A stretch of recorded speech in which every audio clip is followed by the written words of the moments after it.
Good morning all of you. आप सभी का बीएससी फर्स्ट ईयर की केमिस्ट्री क्लास में स्वागत है।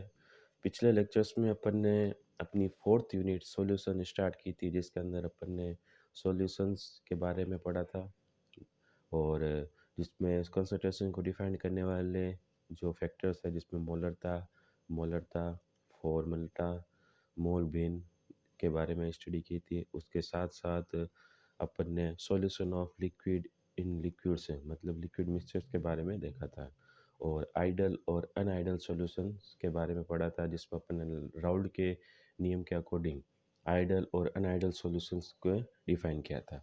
आज का हमारा टॉपिक है पूर्णतः मिश्रणीय द्रव मिश्रणों के वाष्पदाब संगठन एवं क्वथनांक संगठन वक्र, vapour pressure composition and boiling point composition curves of completely miscible liquid mixture. ठीक है। यदि दो पूर्णतया मिश्रित द्रवों को स्थिर दाब पर गर्म करें तो, ठीक है, यदि दो पूर्णतः मिश्रित द्रवों को, ठीक है, जो कम्प्लीटली मिक्सेबल है, उनको अगर अपन एक फिक्स्ड प्रेशर पर गर्म करें तो विलयन उबल कर अपना वाष्प दाब वायुमंडलीय दाब के बराबर करेगा। अतः भिन्न भिन्न संगठन वाले विलयनों के वाष्प दाब व क्वथनांक अलग अलग होंगे। ये तो दिखती ऑब्वियस है कि जिनके कंपोजिशंस अलग होगी, ठीक है, उनके जो वाष्प दाब और क्वथनांक है वो दोनों अलग अलग होंगे, क्योंकि जो वेपर प्रेशर है और बॉइलिंग पॉइंट है वो उनकी कंपोजिशंस पर डिपेंड करता है, लिक्विड की कंपोजिशंस पर डिपेंड करेगा। हम जानते हैं कि जिस विलयन का वाष्प दाब अधिक होगा उसका क्या होगा, क्वथनांक कम होता है। ठीक है। अतः वाष्प दाब संगठन वक्र व क्वथनांक संगठन वक्र निम्न प्रकार होते हैं। ठीक है। क्वथनांक होता है मतलब बॉइलिंग पॉइंट होता है, जो कि वेपर प्रेशर के वाष्प दाब के इन्वर्सली प्रोपोर्शनल होता है। तो क्वथनांक समानुपाती 1 वाष्प दाब। अब है पहला टाइप। ठीक है।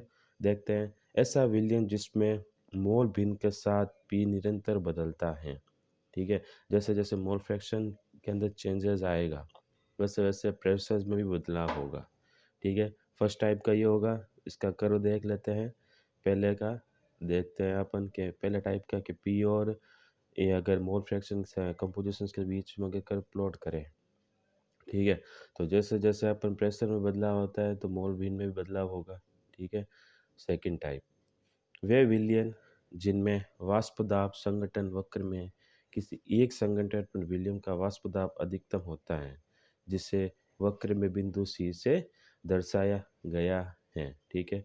सेकंड टाइप का जो कर्व होगा उसमें क्या होगा कि एक ऐसा पॉइंट होगा जहां पर जो प्रेशर और मोल भिन्न की जो वैल्यूज़ है वो हाईएस्ट होगी, उसके बाद में जो वैल्यूज़ है वापस से डिक्रीज होती जाएगी।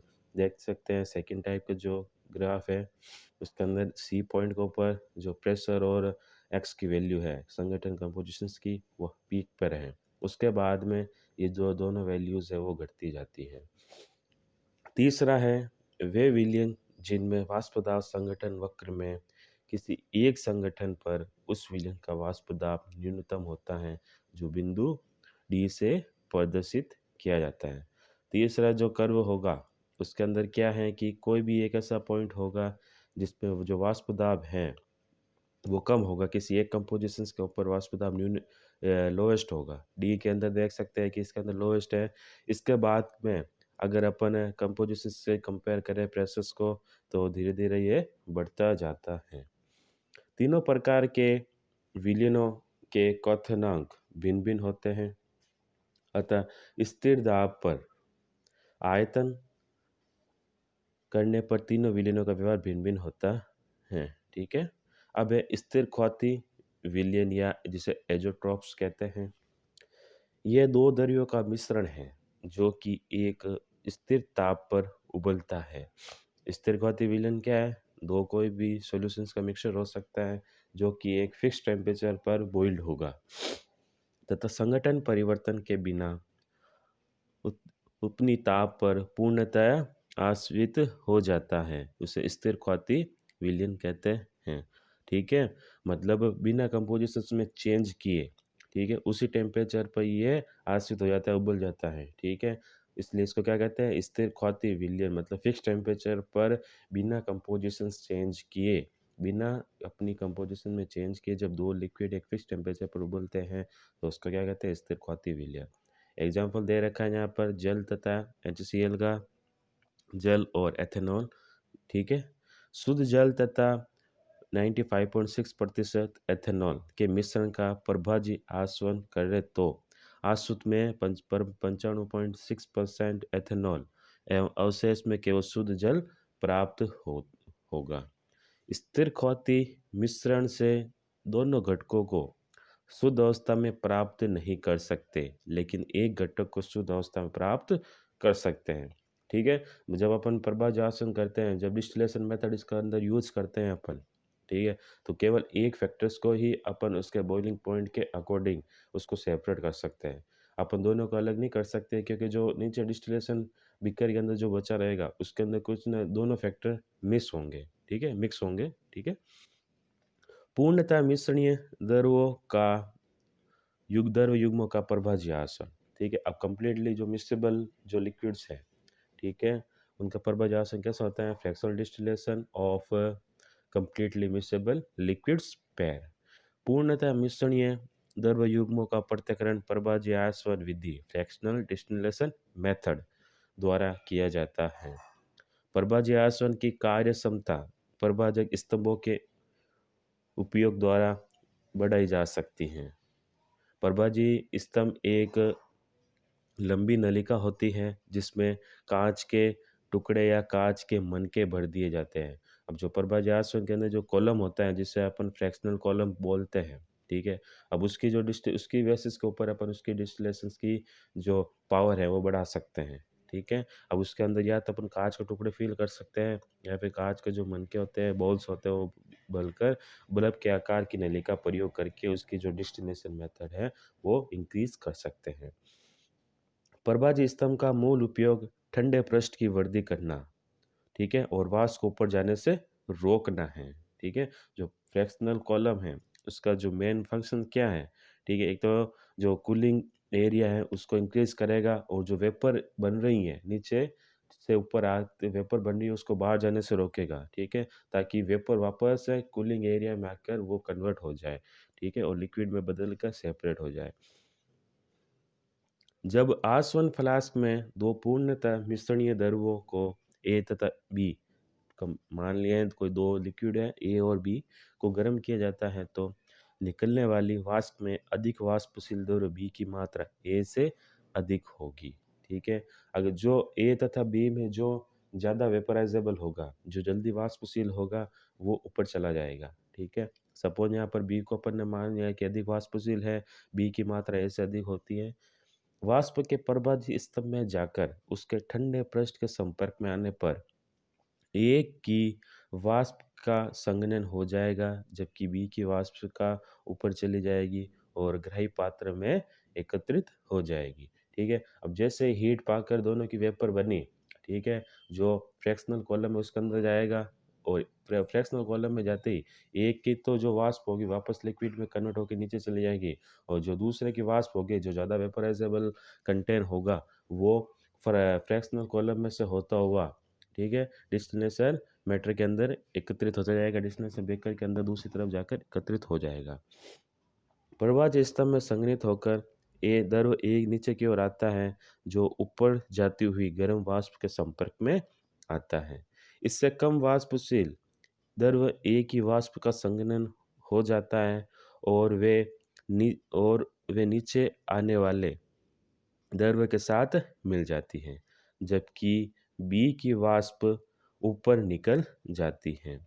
यह प्रक्रम प्रभाजी स्तंभ के प्रत्येक भाग में और अंत में स्तंभ के ऊपरी सिरे पर अधिकतर घटक बी की तरह बी ही रह जाता है, जबकि नीचे आने वाले द्रव्य में ए अधिकता में होता है।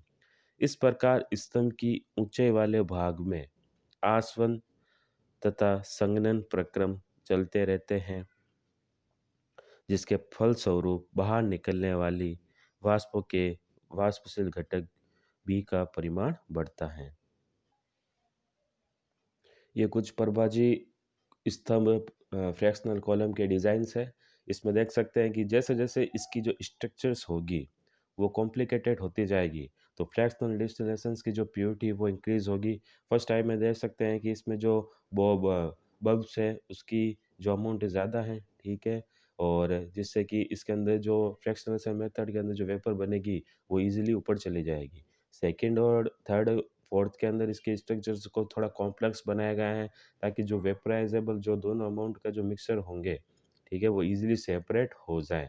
और बीच वाला जो स्तंभ देख सकते हैं यहाँ पर एरिया थोड़ा कूल होता है, ठंडा होता है जिससे कि जो वेपर बनी है, दोनों में से एक की वेपर जो लेस वेपराइज़ेबल होगा, उसकी वेपर इस एरिया में आकर वापस से कूलिंग होकर नीचे की तरफ मूव करेगी और जो ज़्यादा वेपराइज़ेबल अमाउंट होगा, वो ऊपर से होती हुई फ्रैक्शनल ट्यूब के थ्रू जाकर किसी और बीकर के अंदर सेपरेट होती चली जाएगी।